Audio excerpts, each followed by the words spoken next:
السلام عليكم ورحمة الله وبركاته.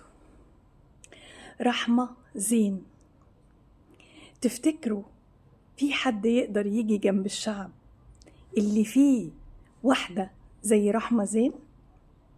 رحمة زين الصحفية أو البنت خريجة الجامعة الأمريكية اللي ردت على مراسلة التلفزيون لقناة CNN. أنا نزلت معاها دويتو من شوية أو امبارح تقريبا. انتي شرف يا رحمة انك تكوني بنتنا، بجد حاجة مشرفة لأقصى درجة. كان زمان الواحد كده عنده فكر في دماغه، لما مثلا يقولك ايه، احنا هنعلم ولادنا في مدارس أجنبية، لا ده هيعلموهم الفكر بتاعهم.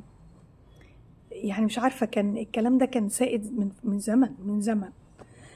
خلي بالكوا لو ابنك ولا بنتك راح الجامعة الأمريكية، أمريكا بتدسلهم كلام ما يبقوش وطنيين أبدا العيال دي، وبيطلعوا بقى من الجامعة الأمريكية دي ولقهم الأول والأخير لأمريكا. المصري مصري، يتعلم برا، يتعلم جوه، يتعلم في الأمريكية، في اليونانية، في العالمية، في الفرنسية، في مصري مصري، شارب من دم من نيل بلده، دمه كده، الدم اللي بيجري في عروقنا مصري. الوطنية ما بتتعلمش يا جماعة، الوطنية دي بتبقى في الدم، بتكبر معانا كل لحظة، يعني بتبقى في دمنا كده من واحنا عيال صغيرة. أول ما بروح المدرسة كنا بنحارب بعض واحنا صغيرين في إعدادي وفي ابتدائي وإعدادي، مين اللي هيحيي العلم، فاكرين؟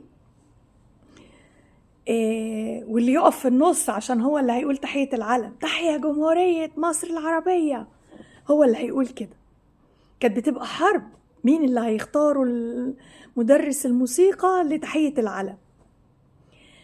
وفي الطابور كنا بنقول نشيد بلادي بلادي من قلبنا قوي قوي، من جوه كده بصوت عالي. عايزين كان المدرس بتاع اللي بيوقف في الطابور، مدرس الألعاب، بيقول ايه، عايزين الحيطان تترج من صوتكم. الوطنية في الدم. وانت يا رحمة يا بنت زين، يا زين مجاب،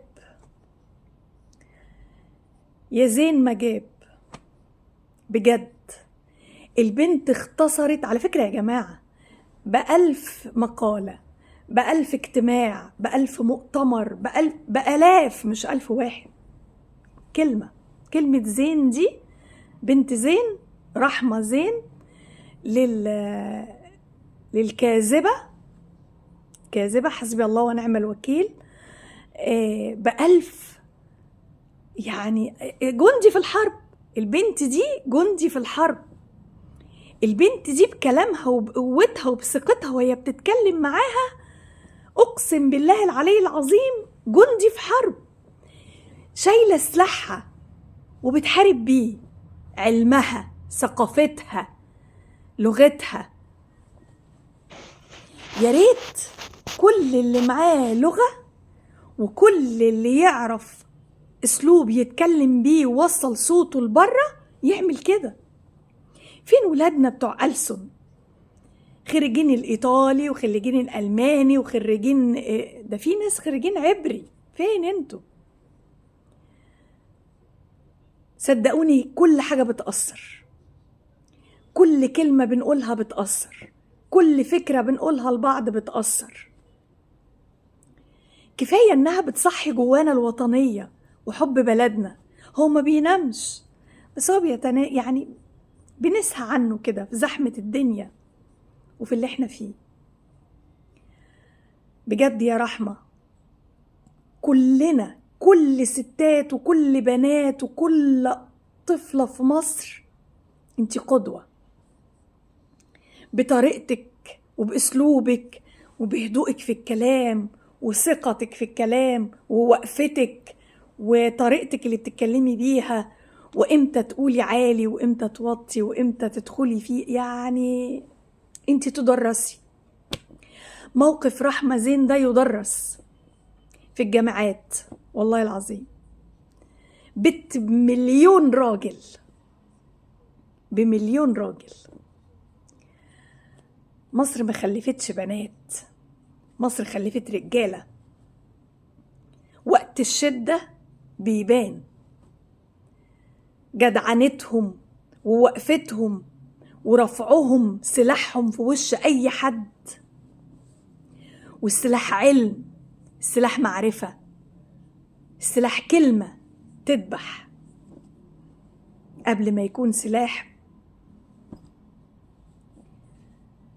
بجد يا رحمة انتي شرف وزين ما جاب وزين ما خلف. عم زين، رحمة زين، انتي قدوة لبنات كتير. وكلنا وانتي بتتكلمي اقسم بالله كان الدم بيجري في عروقنا، وكنا بنتكلم معاكي، كنا بنقول معاكي، بنتشال ونتحط كده معاكي. صدقك كان باين في كلامك، كان باين في ملامح وشك، كان باين على تيشيرتك الاسود اللي كنتي لابساه. تسلمي يا رحمة، وتسلم كل بنت مصرية تقدر تقول كلمة وقت ما يسمحوا لها تقول الكلمة، وتقولي الكلمة في مكان الكلام الصح في الوقت الصح. وده الفرق بين اللي بيعرف يتكلم وفي وقت معين لازم يتكلم، واللي بيطلع يتكلم عشان عايز يتكلم. تسلمي يا رحمة، وتسلم والدتك، ويسلم أبوكي، ويسلم دماغك. انت زين يا رحمة. ربنا يجعل لنا دايما وطن نتسند عليه، ونبقى مطمنين واحنا بنزعق واحنا بنتكلم، لأنه في ظهرنا. ربنا يحفظ مصر بلدنا، ويحفظ بناتنا، ويحفظ ولادنا، وإن شاء الله فلسطين منتصرة إن شاء الله. السلام عليكم.